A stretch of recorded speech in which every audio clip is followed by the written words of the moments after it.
বন্ধু নমস্কার। ভাবতে পারেননি বিজেপির মন্ত্রী এত বড় রাজনৈতিক সংকটে পড়ে যাবেন। তার মন্ত্রীপদ চলে যেতে পারে, তিনি গ্রেপ্তার হতে পারেন, তার জেল পর্যন্ত হতে পারে। তিনি মধ্যপ্রদেশের বিজেপি নেতৃত্বাধীন সরকারের মন্ত্রী। তিনি কি করেছেন? তিনি কদিন আগে মধ্যপ্রদেশে একটি অনুষ্ঠানে বক্তব্য রাখতে গিয়ে তিনি সেনাবাহিনীর একজন অফিসারকে সন্ত্রাসবাদীদের বোন বলে আখ্যায়িত করেন। সারাটা দেশ গর্জন করে ওঠে এর বিরুদ্ধে। বিজেপি ছাড়া বাদবাকি সমস্ত রাজনৈতিক দল সেনাবাহিনীর অফিসারের এই অপমান একদমই সহ্য করেনি। এমনকি মধ্যপ্রদেশ হাইকোর্ট পর্যন্ত বিষয়টিকে মেনে নিতে পারেনি। তারা নিজেরা আদালত নিজে থেকে সুমোটো মামলা নেয়। মামলা নিয়ে আদালত পুলিশের ডিজিপিকে এই মন্ত্রীর বিরুদ্ধে এফআইআর করার নির্দেশ দেয়। রাজ্য সরকার এফআইআর করেনি।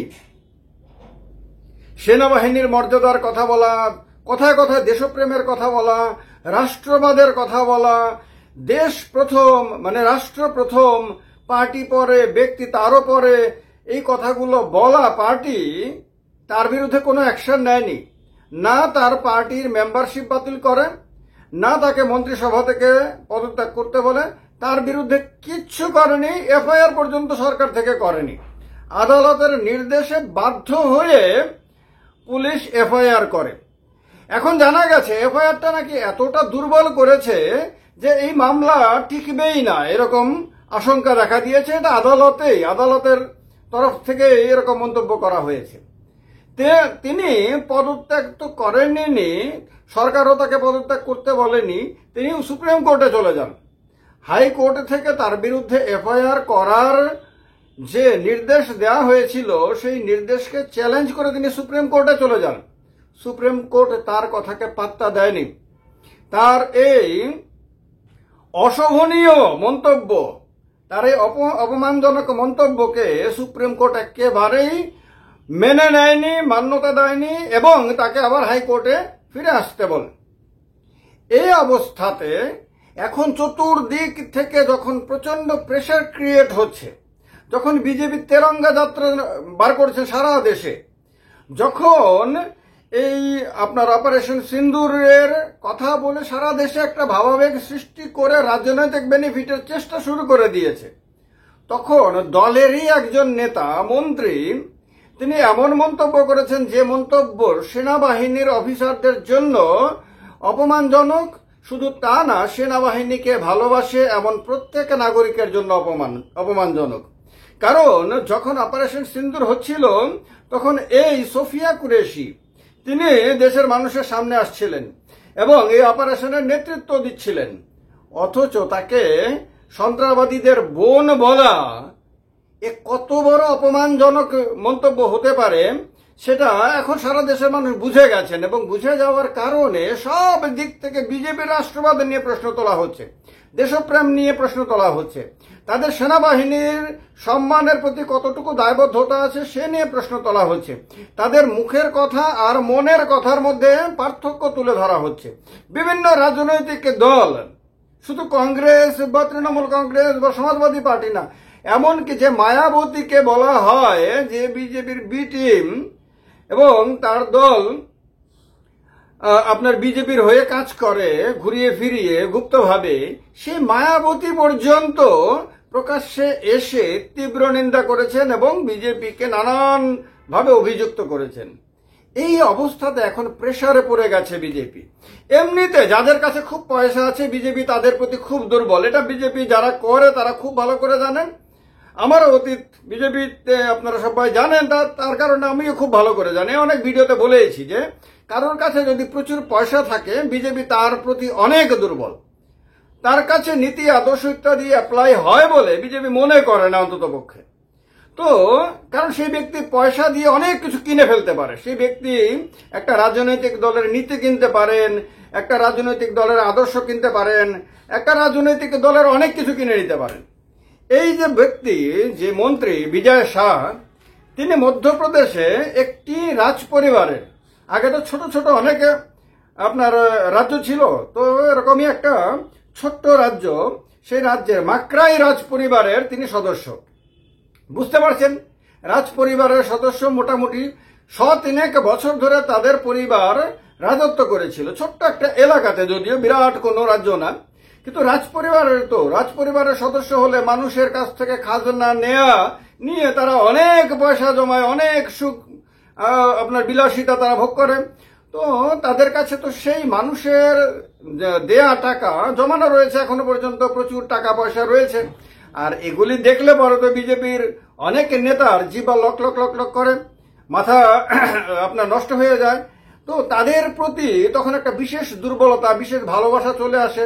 তো এই রাজ পরিবারের সদস্য তিনি অসভ্যের মতন কথা বললেও, তিনি অভদ্রের মতন কথা বললেও, তিনি দেশের সেনাবাহিনীর অফিসারদেরকে অপমান করলেও, তিনি তার মন্ত্রী পদের দায়িত্বের বিপরীত কাজ করলেও বিজেপির তার প্রতি ভালোবাসা কি এত সহজে যাবে? তার পকেটটা গরম আছে, এটা কি বিজেপির নেতারা জানেন না? জানেন বলেই যে মন্তব্য যদি বিরোধী দলের কোন নেতা করতো, তাহলে এই সময় সারাটা দেশ তোলপাড় করে দিত যে বিজেপি, সেই বিজেপি তার ব্যাপারে চুপচাপ, তার ব্যাপারে নরঞ্চরণ। তাকে কোন রকম শাস্তি দেওয়ার কথা রাষ্ট্রবাদী দল বা ভারতবর্ষে একমাত্র রাষ্ট্রবাদী দল হওয়ার দাবি যারা করে তাদের জন্য অসম্ভব হয়ে গেছে। তার বিরুদ্ধে শাস্তিমূলক ব্যবস্থা, তিনি কি সাধারণ গরিব টরিব সাধারণ কর্মী নাকি? তার পকেট কি খালি নাকি? তিনি কি সৎ এরকম কোনো ট্যাগলাইন আছে নাকি তার নামের সঙ্গে? তিনি পয়সাওয়ালা লোক, প্রচুর টাকার মালিক, রাজ পরিবারের সদস্য। তো সুতরাং এ কুয়ার বিজয় শাহ, যদিও কুয়ার কথাটা নাকি রাজ পরিবারের এটা রাজকীয় একটা আপনার পদবি, সেটা ব্যবহার করা যায় না। আমি দেখেছি অনেক মিডিয়াতে সাংবাদিকরা প্রশ্ন তুলেছেন যে কুয়ার শব্দটি কিভাবে তিনি ব্যবহার করেন। এগুলো এই রাজকীয় টাইটেল তো বাতিল করে দেওয়া হয়েছে, তারপরে তো এগুলি ব্যবহার করা যেতে পারে না একদম, কিন্তু তিনি ব্যবহার করেন। আর যেহেতু তিনি বিজেপির নেতা, ব্যবহার তো করতেই পারেন। তার তো অনেক কিছুই আপনার রাজনৈতিক কারণে আপনার মাফ আছে। তিনি হরসুদ বিধানসভা কেন্দ্র থেকে নাকি 8 বার বিধায়ক হয়েছিলেন, 8 বার বিধায়ক। এই 8 বার যিনি বিধায়ক হয়েছিলেন, যিনি মন্ত্রীও আছেন, এর আগেও মন্ত্রী ছিলেন, তার তো দায়িত্ব জ্ঞান বোধ, তার দেশের সাংবিধানিক ব্যবস্থা, তার দেশের সার্বিক রাজনৈতিক ব্যবস্থা, তার সেনাবাহিনীর যে গুরুত্ব, সেই সমস্ত কিছু সম্বন্ধে তার অনেক বেশি নলেজ থাকার কথা, অনেক বেশি সিরিয়াস থাকার কথা। কিন্তু সেই ব্যক্তি পাকিস্তানকে আক্রমণ করতে গিয়ে, পাকিস্তানকে আপনার আঘাত করতে গিয়ে, রাজনৈতিকভাবে বক্তব্য রাখতে গিয়ে, কথার দ্বারা আর কি, তিনি নিজের দেশের সেনাবাহিনীর অফিসারকে আঘাত করতে পারেন, তাকে অপমান করতে পারেন, তার মানমর্যাদা নষ্ট করতে পারেন।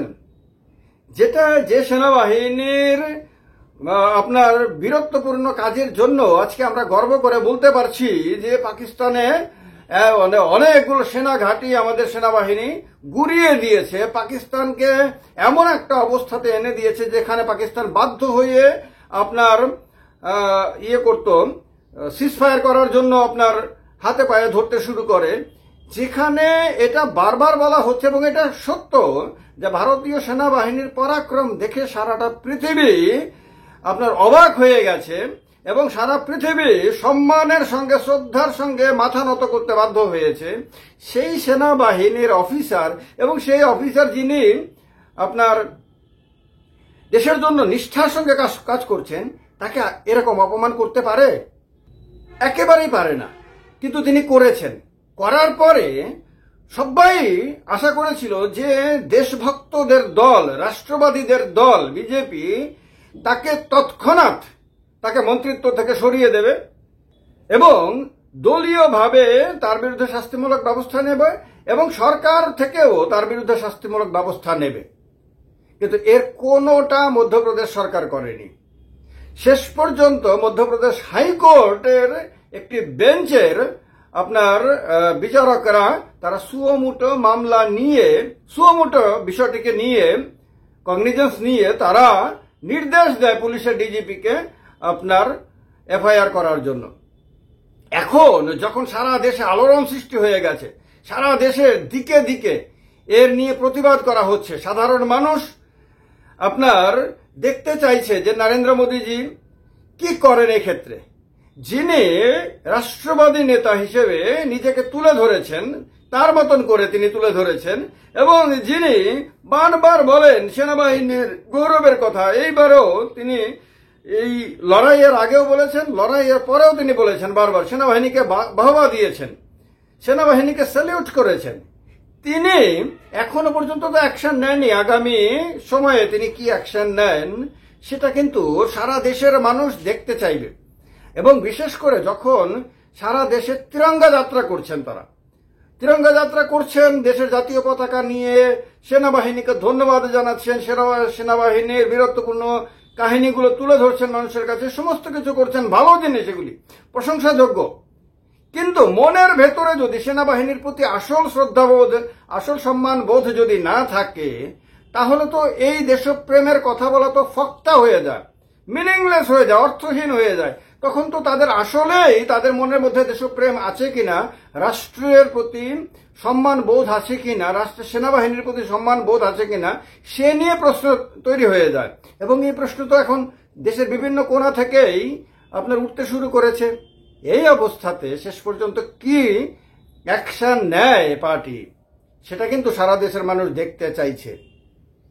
কারণ সেনাবাহিনীর অপমান মূলত ভারতবর্ষের অপমান, সেনাবাহিনীর অফিসারদের অপমান ভারত মাতার অপমান। কারণ এই বাহিনীর অফিসাররা, জওয়ানেরা প্রতিটি মুহূর্ত আস্ত দেশটাকে রক্ষা করার জন্য নিজের জীবনটাকে পর্যন্ত বাজিতে রেখে তাদের কর্তব্য পালন করেন। এই রকম কর্তব্য আমাদের দেশের মন্ত্রী বাহাদুররা পালন যদি করতেন, দেশ অনেক আগে অনেক দূরে গিয়ে যেত। এই রকম আপনার কর্তব্য যদি অন্য অনেক ক্ষেত্রের লোকরা যদি পালন করতাম আমরা সবাই, তাহলে দেশ এখনো অনেক পেছনে থাকতো না। তো যে সেনাবাহিনীর জন্য সারা পৃথিবীতে আমাদের দেশের গৌরব বৃদ্ধি পাচ্ছে, সেই সেনাবাহিনীর কোন অফিসারকে অপমান করা, সমগ্র সেনাবাহিনীকে অপমান করা না, শুধু সমগ্র দেশকে অপমান করা।